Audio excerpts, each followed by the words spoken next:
Good evening, it's the Tonny and Tim show, and Tim is back on the program for what promises to be a very, very mouth-watering clash after a brilliant midweek that we saw. Big game there. We saw Manchester United taking on Arsenal in the big game of the week at Old Trafford. That game ending 2-2. Yeah, ending 2-2. I thought at the end of the game it was a fair result for both sides, Tony. No one really deserved to take the day. So a 2-2 draw was okay for me. Very interesting there. Of course, Arsenal continuing their run of being winless at Old Trafford, but as well showing some signs there that they can try and change those fortunes in the games to come. Mourinho pulling out a very reserved team there, in my opinion. He changed it a lot. I saw Pogba on the bench for such a massive clash. You could think that he was looking at the game at the weekend, but it's a small game, so I don't think that such players should have been on the bench. I think Mourinho just didn't want to lose to Arsenal. That was the primary result he wanted. Just don't lose. But also, Tony, I thought Arsenal did not play an attacking side.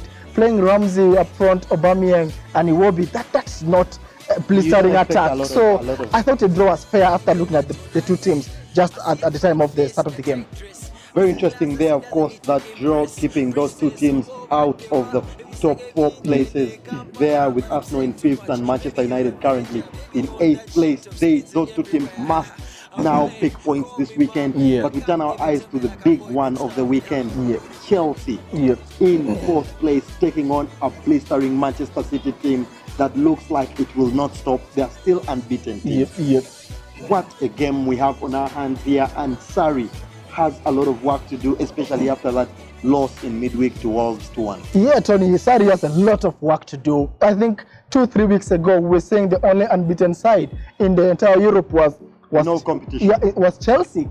But 2 weeks later, they have two losses in their account, and that's what the Premier League, Tony, brings here. You can be flowing today, and tomorrow you're down. So it's a lot that he has to do. I believe he has learned, because some of these losses were to the big side, and then the other to a lesser strong side in Wolves. So I think, Tony, can we call Wolves a less strong side? We've seen it in the big games that they played this season. They suddenly seem to turn up the style every time they get a big side. They drew against Manchester City. They drew against Manchester United. They've had positive results, and now finally beating Chelsea. Yeah, Tony, you don't want to call them the lesser sides, but if you cannot beat, compared to Chelsea, if you cannot beat the teams that are within in your zone, then why are you beating the bigger boys? Until the table proves that you're a big boy, then only you'll qualify.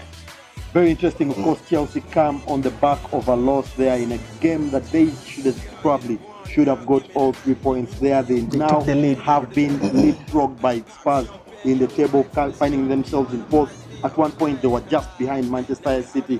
So that gap seems to be building. Manchester City is first on 41 points, and Chelsea now 4th on 31 points. So already a 10-point gap is building up. Is something that you cannot allow in this league. So for Mauricio Sarri, a coach that we know harbors ambitions of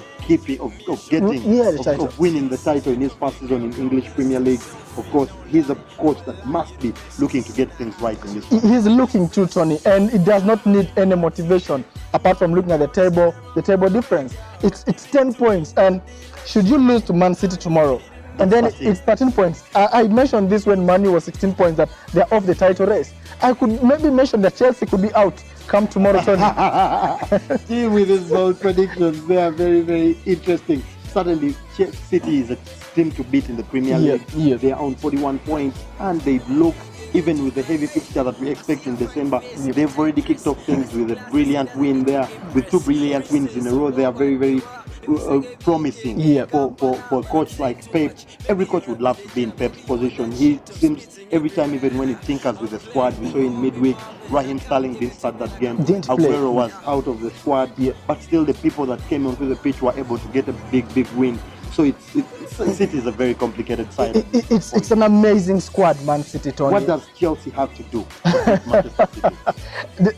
Has to be on top form. 2, they have to sit Kante. They have to play Kante and Jorginho as the sitters. Should he play Kante up front, Tony, Jorginho will be exposed. The quality of the 2 Silvers, I think, will be too much for Chelsea.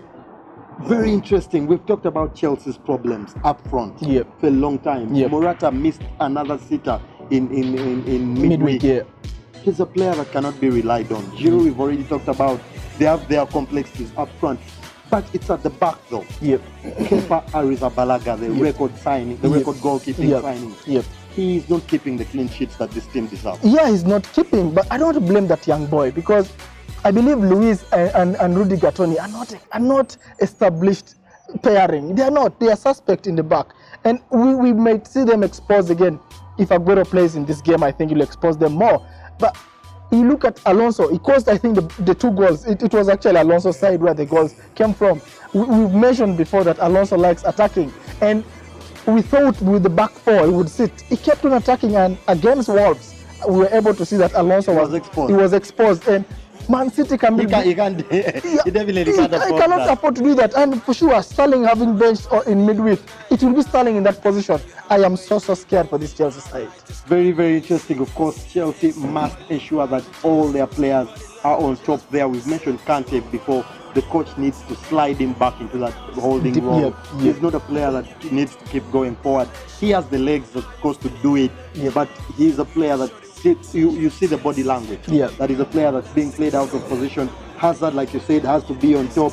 I've gone for 2-0 win for City. I see Chelsea trying to avoid the loss, and I've gone for 1-1. Very interesting. That game comes tomorrow as a late kickoff, 8:30 p.m. East African time.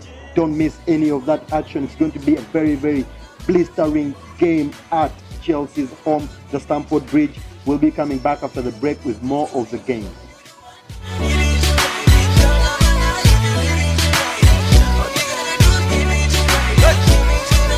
Give it tonight. Hey, I see a fine face in a tight dress.